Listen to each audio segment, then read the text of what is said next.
I boarded a ghost bus and saw myself in another seat. They say if you're waiting at the wrong bus stop after midnight, the ride that shows up won't take you home. I always thought that was just an urban legend, something people tell themselves when the streets get quiet and their thoughts get loud. That changed the night I missed the last bus. Work ran late, my phone died, and I watched the taillights disappear around the corner. The walk home would take nearly 3 hours, and November cold was already crawling into my bones. So I started walking through an industrial shortcut. Warehouses, chain link fences, streets that felt abandoned after dark. That's when I saw the bus stop.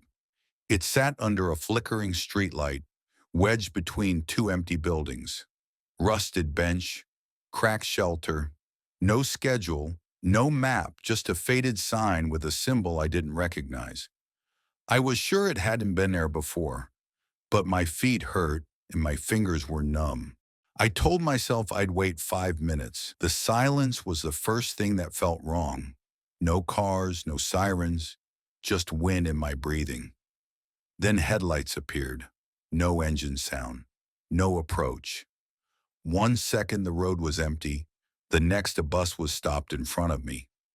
It was old rounded roof, small windows, paint dark enough to swallow the light. The destination sign was blank. The doors opened with a sound like a sigh. I stepped inside. The air was colder than outside and smelled faintly burned, like metal left too long near a fire. About a dozen passengers sat perfectly still, staring straight ahead. None of them blinked. None of them cast shadows. The driver never looked at me. The bus started moving without a sound, and outside the windows the city wasn't right. Buildings were too tall, streets too empty. We passed the same dead park and cracked storefront again, and again. We were looping.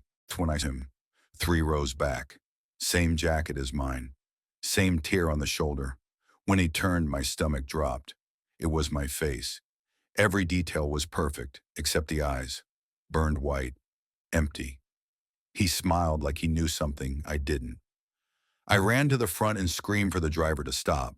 The doors had no seams, no handles, just smooth metal. Behind me I heard movement, slow, stiff, wrong. I didn't turn around. I pulled the emergency latch and threw myself through the window. I woke up bleeding on the pavement, 3 blocks from my apartment. The bus was gone. The stop was gone. Police said I'd fallen.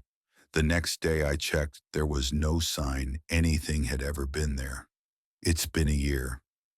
Sometimes when I catch my reflection late at night, my eyes look too pale for a second. And sometimes I hear air brakes hiss on empty streets. I got off the bus, but something that looked exactly like me didn't.